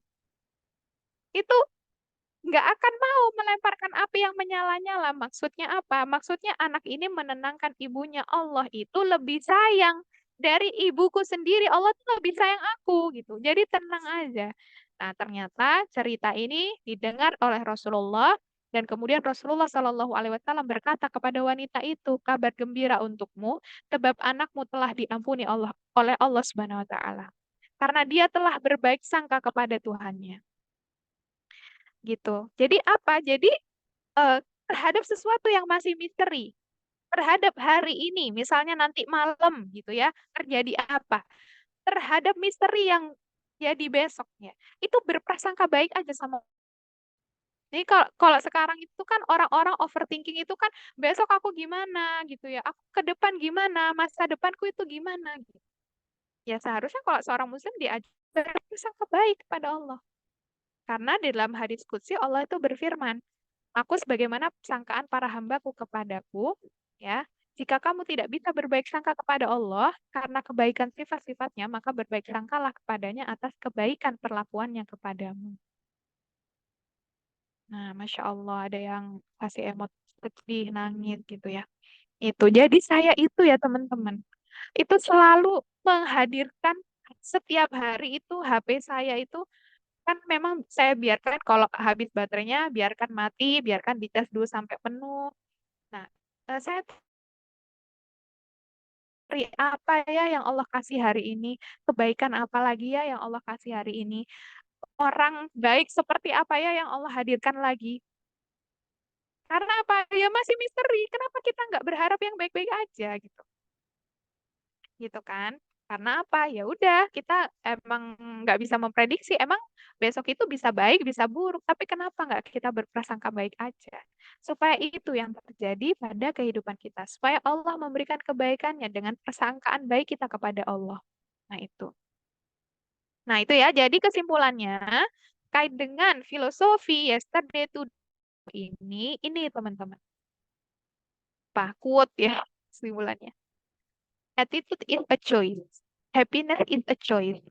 Optimism is a choice. Kindness is a choice. Giving is a choice. Respect is a choice. Ya. Whatever choice you make you choose wisely. Nah, maaf ya kalau belepotan ya. Tapi di sini poinnya adalah sebenarnya kita itu bisa memilih menjadi bahagia atau tidak, menjadi optimis atau tidak, ya, memberi atau tidak, respect atau tidak, itu adalah pilihan kita. Jadi PR konsep yang ketiga ini, selain berusaha mengupayakan masa depan berdasarkan sunatullah, berprasangka baiklah pada Allah. Gitu. Ya, jadi emang saya kalau dikasih bulanan sama orang tua itu selalu ngitung gitu. Oh, ini untuk 15 hari berarti satu hari aku cuma bisa berapa ya uangnya gitu. Tapi selalu berharap ya Allah berikanlah rezeki dari eh, sangka-sangka dengan caramu yang terbaik gitu. Misalnya, oh ternyata bulan itu ada yang minta ngisi.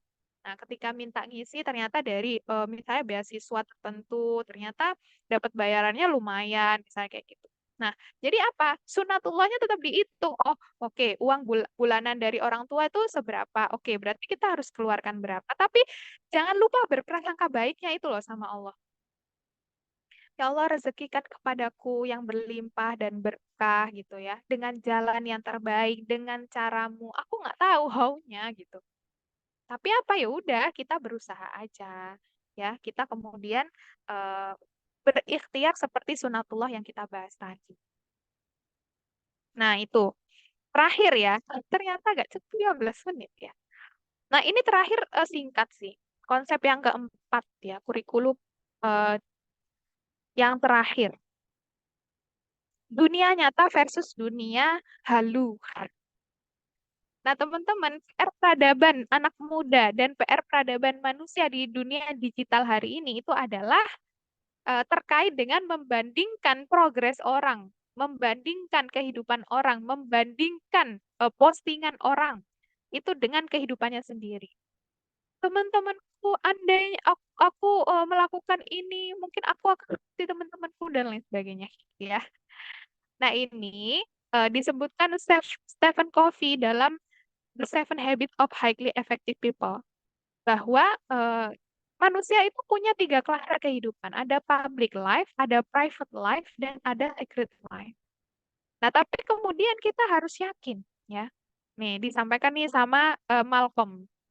Anytime you see someone more successful than you are, ketika kamu melihat ada orang yang lebih sukses dari kamu, secara hukum alamnya, secara sunatullahnya yang kita pelajari tadi, gitu ya.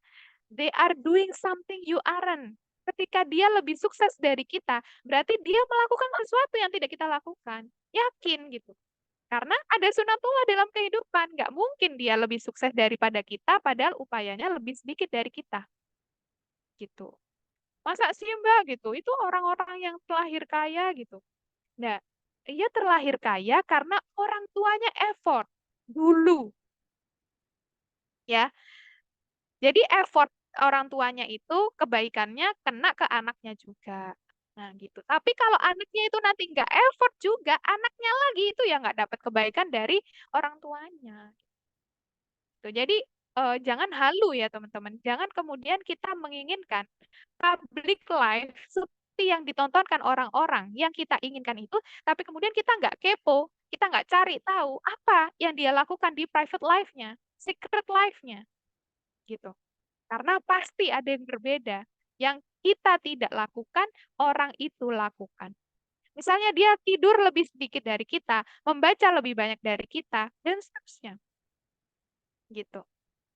Nah, gitu ya. Jadi kalau misalnya kita itu mengidolakan sesuatu, menginginkan sesuatu seperti orang itu, ya, bertanyalah private life-nya, secret life-nya. Apa sih rahasianya? Kamu kok bisa sehat? Apa sih rahasianya kok kamu tuh bisa fokus kayak gitu? Apa sih rahasianya kok bisa sih kamu tuh dan lain sebagainya. Gitu ya. Jadi kalau kemudian tadi kita fokusnya cuma ngelihat public life-nya orang yang diposting doang, hasilnya doang, apa namanya kesuksesannya doang. Tapi kita nggak melihat apa yang telah dia lakukan. Berarti itu halu ya, nggak boleh. Nah ini ada sebuah nasihat dari Syekh Adebali kepada Osman, yaitu kepada anaknya Osman. Oh gini, disampaikan kepada Osman, anaknya Osman, sorry, sorry, yaitu Ertugrul, di mana dia itu adalah sultan pertama dalam Kesultanan Utsmani, tapi belum jadi sultan waktu itu ya. Nasehatinnya, siapa yang tidak menerangi diri tidak akan bisa menerangi dunia. Siapa yang tidak bisa mengalahkan selimut di malam harinya untuk sholat malam, tidak akan bisa mengalahkan musuh di siang hari. Siapa yang tidak bisa menegakkan iman di rumahnya, tidak akan bisa membangun peradaban dunia. Nah, di sini bicara apa, teman-teman? Ini diri dulu. Baru kita bicara bisa menerangi dunia. Gitu. Kalahkan selimut kita dulu di malam hari, baru kita bisa mengalahkan musuh di siang hari. Gitu. Mengalahkan selimut di malam hari itu secret life. Orang itu nggak tahu. Ya kan? Gitu. Gimana? Di rumah itu seperti apa? Secret life kita itu seperti apa? Nah, di situ baru kita bisa membangun peradaban. Ya, kalau misalnya di private life kita aja buruk, secret life kita aja buruk, gimana mau publicnya life-nya itu jadi baik gitu loh. Yang ada adalah keropos ya.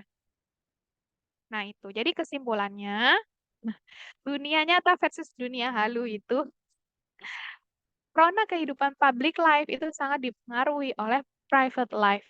Utamanya adalah secret life. Jadi kalau sebagai seorang muslim, Islam itu mengajarkan untuk menata kehidupan pribadi kita dengan sebaik-baiknya. Dengan takwa, dengan doa, dengan zikir, dengan wirid, dan ibadah. Macam-macam yang orang lain nggak bisa hitung, orang lain itu nggak tahu, orang lain itu nggak bisa mengukurnya. Seberapa banyak zikir orang itu nggak tahu. Seberapa banyak istighfarnya, seberapa banyak puasanya, seberapa banyak dia berdoanya, itu kita nggak tahu. Kita cuma tahu, wah bersinar banget ya orang itu gitu. Gitu. Jadi PR-nya apa? Jangan hanya fokus pada public life orang lain, fokuslah pada private life dan sedikit life kita, gitu ya. Insya Allah itu yang bisa saya sampaikan untuk kurikulum sederhananya. Semoga ada waktu untuk berdiskusi. Saya kembalikan ke Hanifah. Wallahu a'lam bishawab. Baik, Masya Allah. Ya, apa yang disampaikan sama Kak Najwai, semoga juga memberikan insight yang baru juga ya, atau mungkin mengulang kembali, mereview kembali apa yang mungkin teman-teman sebelumnya udah pernah dapetin. Nah, selanjutnya udah sampai ke sesi tanya jawab. Mungkin dari teman-teman ada yang mau ditanyakan terlebih dahulu, boleh ya nanti teman-teman on mic atau mungkin yang berkendala bisa disampaikan lewat chat. Oke, ini ada tadi ada pertanyaan yang di tengah-tengah penyampaian materi Iya, ya Kak ya tadi sama ini. Jadi ada dua pertanyaan. Mungkin aku bacakan terlebih dahulu ya. Terkait yang pertama Kak, gimana caranya mengobservasi diri, misalnya yang tadi kayak misalnya kayak tadi itu bisa mengetahui sebatas mana kemampuan diri kita. Jadi dari pertanyaan ini tentang observasi diri itu gimana biar kita tahu batasannya. Yang pertama itu, Kak. Kemudian yang kedua, dari Kak Arum, lalu gimana dengan orang yang mengalami trust issue? Karena dia pernah dibohongi oleh orang yang dia akrab atau dekat, jadi dia cenderung lebih sulit untuk terbuka dengan orang lain, kemudian karena takut kejadian yang sama itu terulang. Jadi, eh, Ini biasanya kalau udah percaya kemudian dibohongin tuh gimana ya Kak ya? Kalau misalnya kejadian kayak gitu kita menghadapinya. Ya insya Allah itu dua dulu Kak Najwa, boleh ditanggepin dulu ya sama menunggu pertanyaan-pertanyaan dari teman-teman yang lain. Saya persilakan Kak Najwa untuk menjawab.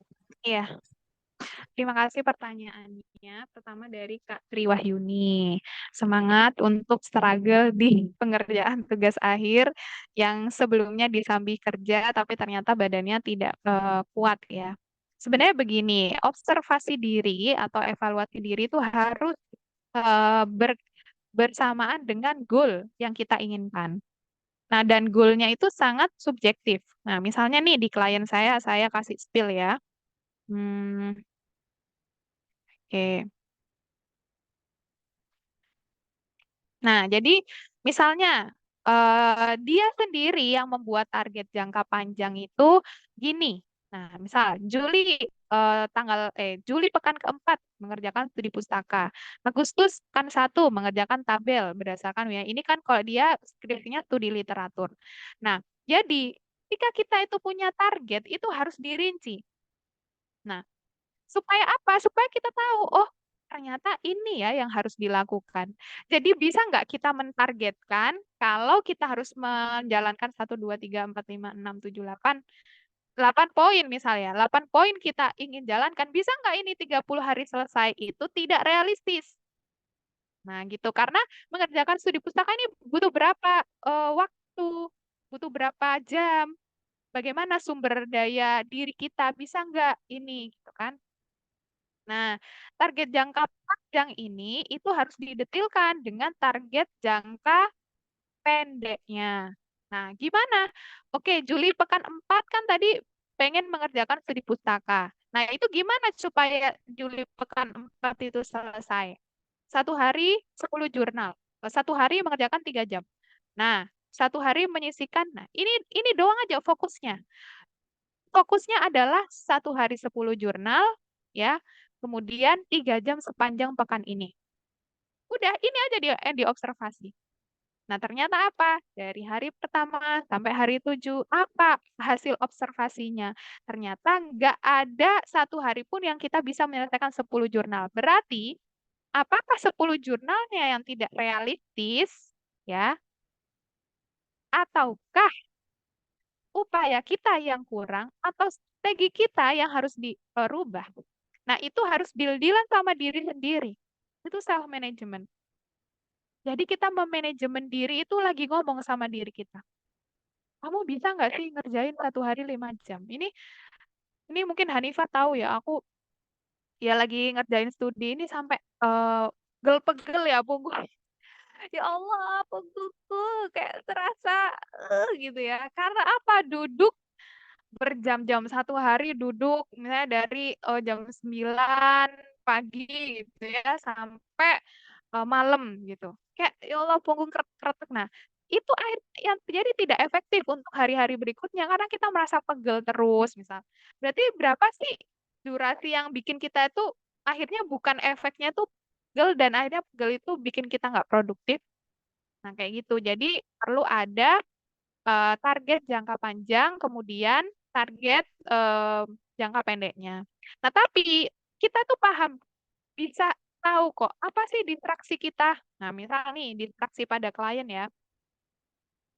Nih, distraksinya teman kamar, teman Rubin, ini rumah binaan ya. Atau ketika dia nggak mood, atau ketika dia mood malah tapi pada passionnya. Jadi dia punya passion masak. Jadi kalau dia masak, udah belanjanya banyak, udah belanjanya lama, masaknya ribet, bakar-bakar, bikin cireng, bikin bakso, Masya Allah gitu. Nah, jadi harus ada upaya untuk menghadapi distraksi yang sudah diobservasi dari diri sendiri. Nah, ternyata teman sekamar menjadi distraksi. Gimana caranya? Gitu kan? Ya udah, ngerjain di aula, jangan di kamar. Oh, bekerja. Oke, lanjutkan gitu. Dan seterusnya. Ternyata nih waktu di passion ini karena ada jadwal masak ya di kontrakannya, masaknya mereka bareng-bareng bertiga gitu.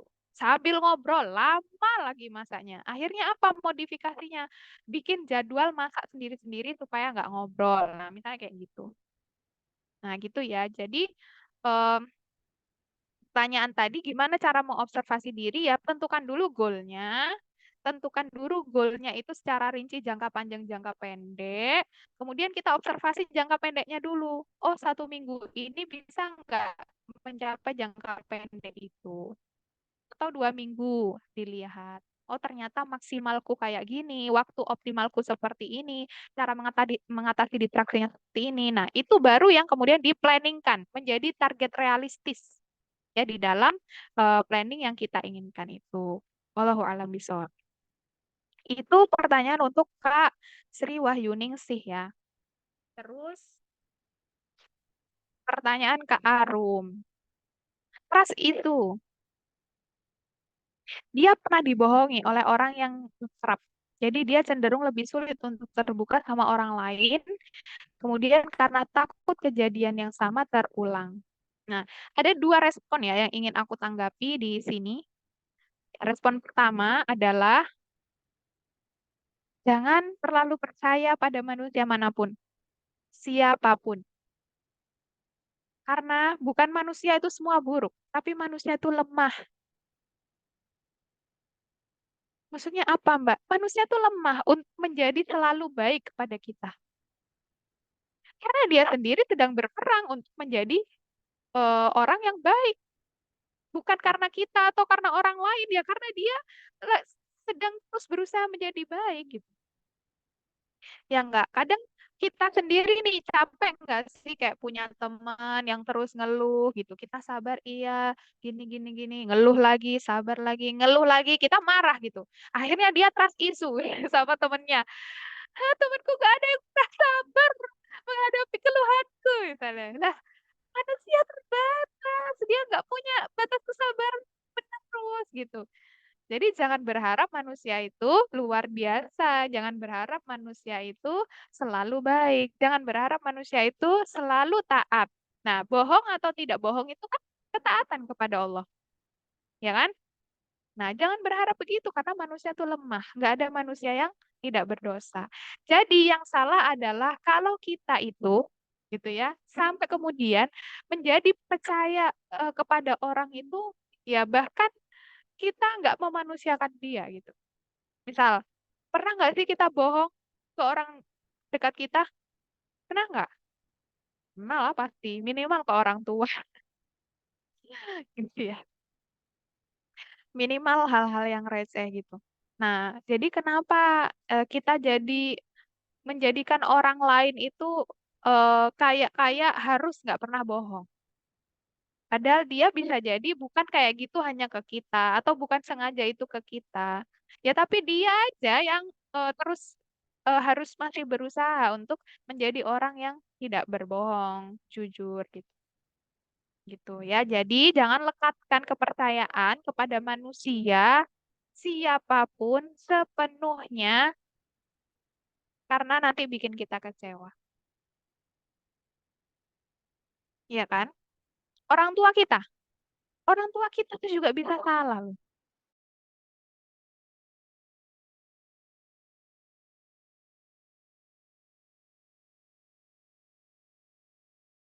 Jadi saya hanya ingat itu. Nggak pernah juga saya ungkit, nggak pernah saya bilang ke ayah saya. Karena saya setelah dewasa ini paham, oh orang dewasa itu bisa ya gitu, memanipulasi anak kecil, anaknya sendiri gitu. Meskipun saya tuh termasuk mengidolakan ayah saya gitu, tapi saya tahu oh iya ayah saya manusia ya gitu. Nah gitu kan, jadi eh, jangan trust issue ya sama manusia karena manusia emang gitu. Oke, terus jadi dia tuh cenderung lebih sulit untuk terbuka sama orang. Nah, ketika kita itu juga sudah kayak trust issue sama orang, yang membuat kita itu nggak terbuka sama orang berikutnya, karena kita melakukan generalisir. Oh, orang yang dulu aja pernah nyakitin aku, kenapa enggak yang sekarang? Nah, berarti apa? Kita berprasangka kepada orang-orang lain dan semua orang bahwa bisa jadi kamu juga jahat kayak gitu sama aku. Gitu. Makanya dia jadi nggak mau lagi terbuka. Nah, berarti gimana dong, Mbak? Gitu. Harus harus adil kan manusia itu bisa taat, bisa maksiat. Manusia itu bisa baik, bisa buruk, bisa jahat, bisa berubah, bisa baik lagi gitu. Jadi apa? Jadi ya berprasangka aja yang baik. Manusia ini memang bisa jahat sama aku, tapi semoga manusia ini baik sama aku gitu. Tapi ya tadi jangan jangan berekspektasi dan melekatkan harapan seperti orang yang sebelumnya, karena kita nanti jadi kecewa lagi dan merasa lebih banyak lagi orang jahat di dunia ini gitu. Sehingga kita menutup mata dari kebaikan-kebaikan orang-orang yang mungkin nggak ikut-ikut berbuat jahat kepada kita, tapi ikut-ikut dilabeli jahat. Gitu ya mungkin ya. Wallahu a'lam bishawab untuk Kak Arum. Oke, terima kasih Kak Najwa. Mungkin sebelum tanggapan dari teman-teman, ini ada pertanyaan lagi Kak, tapi DM. Jadi dari hamba Allah mau tanya, bagaimana cara supaya kita bisa ikhlas dengan perilaku atasan dalam bekerja yang kurang menghargai usaha kita dan merasa kurang adil dengan antar stafnya. Maksudnya eh, antar rekan gitu di pekerjaan. Kurang lebih kayak gitu sih Kak pertanyaannya. Mungkin boleh ditanggapi Kak Najwa. Ya, siapapun ya sebenarnya, nggak harus atasan kita. Mau dosen kita, mau itu guru kita, mau itu orang tua kita, sama jawabannya seperti yang tadi aku sampaikan ke trust issue tadi. Mereka itu lemah, manusia itu lemah untuk menghargai sesuai dengan jerih payah yang kita keluarkan. Manusia itu lemah. Maksudnya apa, Kak? Ya misalnya nih, aku baik ya sama Hanifah gitu. Tapi Hanifah tuh ngerasanya baikku itu ya 10 10 lah nilainya. Ya Mbak Najwa sih baik di 10 lah gitu. Padahal aku tuh kayak ngeluarin effort ke Hanifah itu 25 loh gitu. Tapi ya kelemahannya Hanifah itu merasa bahwa masa sih enggak sih kayaknya biasa aja deh orangnya 10 deh. Anggaplah kayak gitu. Nah, jadi jangan berharap hargaan sempurna dan baik dan teradil dan paling proper dari manusia. Jangan. Itu bakal bikin kita kecewa. Gitu ya. Jadi tuh saya tuh kayak ngerjain kasus ya. Berproses sama dosen saya gitu. Udah sampai, wah kayak apa gitu. Kayak, gitu. Menurut saya gitu ya. Tapi waktu ujian, ya, ya, ya, oke, oke. Ya, ini modulnya mana? Oh, jangan lupa dilampirkan ya. Padahal tuh Hanifah tahu tuh. Bikin modulnya tiap nangis-nangis gitu ya. Tapi dosen cuma gini doang. Kayak, oh ya, udah ada modulnya. Oh, coba-coba lihat sekilas. Tak, tak, tak. Oh ya, ya, bagus, bagus. Udah, oke. Lulus, lulus. Kayak gitu. Ya Allah. Gitu kan. Karena apa? Mereka lemah. Masa iya mereka harus tahu kamu tuh ngerjain berapa jam satu hari. Kamu tuh, oh dulu nggak bisa Canva ya, sekarang bisa ya. Oh, kamu belajar gara-gara bikin modul ini gitu ya. Enggak, dosen kita terbatas. Banyak banget yang diurusin, banyak banget yang dipikirin, banyak banget yang dilayanin.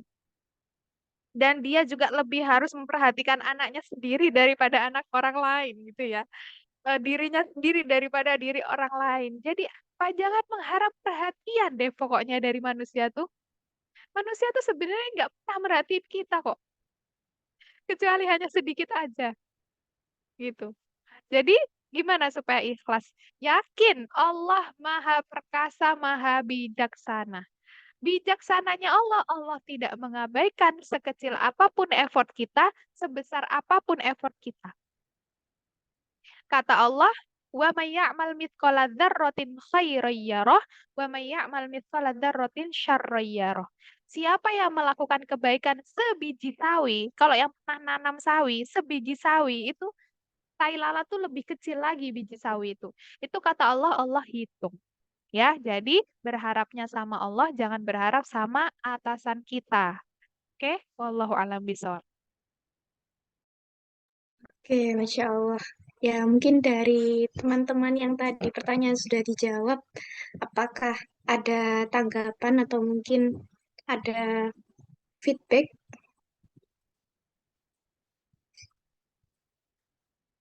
Oke, kalau dari Kak Arum, terima kasih banyak. Oke, insya Allah udah terjawab ya, Kak Arum. Nah, mungkin kalau belum ada pertanyaan kembali, kita cukup dulu ya, karena juga waktunya udah mau maghrib juga gitu. Dan mungkin saya mengingatkan terhadap teman-teman yang nanti bisa review atau mungkin mengambil poin-poin yang penting bisa juga ya nanti di post di Instagram terus tag vibrasi kawan dan juga Kak Najwa Askaroban. Karena nanti bagi dua orang yang beruntung bakalan dapat dua konsultasi gratis Jawa itu ya Kak ya. Mm-mm. Nah sebelumnya teman-teman bisa mengisi presensi terlebih dahulu ya. Ini saya kirimkan di kolom chat. Nanti teman-teman bisa melengkapi ya. Terima kasih kehadirannya teman-teman dan juga Kak Najwa yang telah memberikan materi yang luar biasa pada sore hari ini. Kita akhiri dulu forum hari ini dengan membaca istighfar dan doa kafaratul majelis. Dipersilahkan.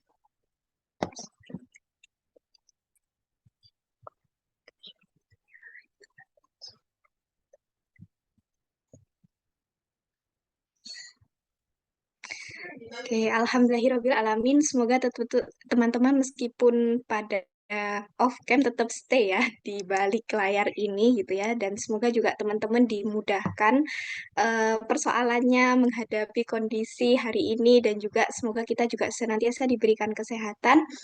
Mohon maaf apabila ada yang kurang berkenan dari acara webinar sore hari ini. Saya akhiri. Ihdinas siratal mustaqim. Wassalamualaikum warahmatullahi wabarakatuh. Waalaikumsalam warahmatullahi wabarakatuh. Jazakallah khairan. Ya, ya Ki.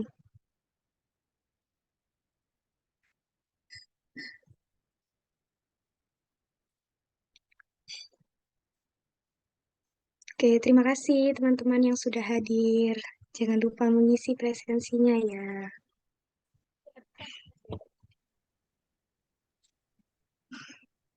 Spotnya dimatikan.